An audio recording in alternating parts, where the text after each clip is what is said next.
ये साइबर ठग बहुत प्रोफेशनल होते हैं। इन्हें बिल्कुल फर्क नहीं पड़ता कि पैसों के लिए जिन्हें कोरी धमकियां देते हैं उन्हें मानसिक तौर पर कितना आघात पहुंचता है, चाहे किसी की जान ही क्यों ना चली जाए।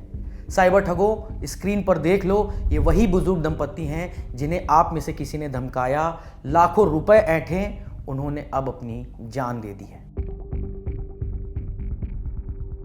इंडिया टुडे की रिपोर्ट के मुताबिक मामला कर्नाटक के बेलगावी का है। यहाँ 83 साल के डियांगो नजरत अपनी 79 साल की पत्नी प्लेवियाना नजरत के साथ रहते थे। ये दंपत्ति महाराष्ट्र के एक सरकारी विभाग से सेवानिवृत्त था। इस दंपत्ति के साथ ठगी का जो खेल शुरू हुआ ना, वो इनकी जान लेकर खत्म हुआ। कैसे, बताते हैं। आप भी ध्यान से सुनिएगा, हो सकता है कि इस तरह की कॉल आपके पास भी आ जाए। दैनिक भास्कर की एक रिपोर्ट बताती है कि जालसाजों ने पहले इस दंपत्ति से वीडियो कॉल के जरिए संपर्क किया और खुद को दिल्ली के क्राइम ब्रांच का अधिकारी बताया। इसके बाद ठगों ने दावा किया कि उनके नाम पर फर्जी सिम कार्ड जारी हुआ है, जो कि अवैध गतिविधियों में इस्तेमाल हो रहा है। उन्हें झूठे केस में फंसाने की धमकी दी गई। साइबर ठगों ने मामले के सेटलमेंट का लालच दिखाकर दंपत्ति से 5 लाख रुपए ऐंठ भी लिए। इसके बाद भी ठगों का मन नहीं भरा। ठगों ने इस बुजुर्ग दंपत्ति का शोषण जारी रखा। वो इन्हें डरा धमकाकर पैसों की मांग करते रहे।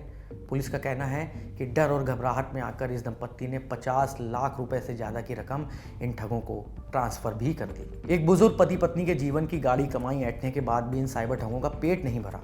वो उनसे लगातार और पैसों की डिमांड करते रहे। बार बार ब्लैकमेल किए जाने की वजह से ये दंपत्ति तनाव में आ गए, क्योंकि इस मुश्किल वक्त में उनके पास कोई था ही नहीं। पुलिस के मुताबिक इस बुजुर्ग दंपत्ति की कोई संतान नहीं थी और ना ही आसपास कोई रिश्तेदार। इस अकेलेपन के चलते वो खुद पर बीत रही बातें किसी को बता नहीं सके। वो किसी को ये भी नहीं बता सके कि कुछ लोग उनको धमकाकर जबरन वसूली कर रहे हैं। साइबर ठगों की इन करतूतों की वजह से ये दंपत्ति मानसिक तौर पर इतना टूट गए कि उन्होंने अपने घर में ही अपनी जान दे दी।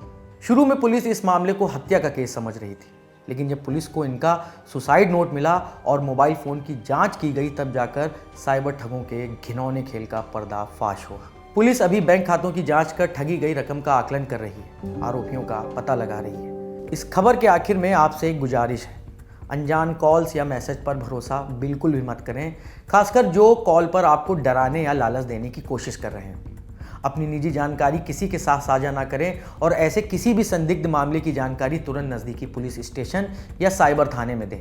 और किसी भी स्थिति में ऐसा कोई भी कदम ना उठाएं जो आपको या आपके अपनों को बाद में पछतावे के सिवा कुछ ना दे, क्योंकि ऐसे क्राइम्स के खिलाफ एकजुट होकर आवाज़ उठाने की ज़रूरत है, ना कि खुद की ज़िंदगी को ख़त्म करने की। कैमरा संभाल रहे हैं हमारे साथी दानिश, मैं हूँ नीरज और आप देखते रहिए दी लल्लन टॉक।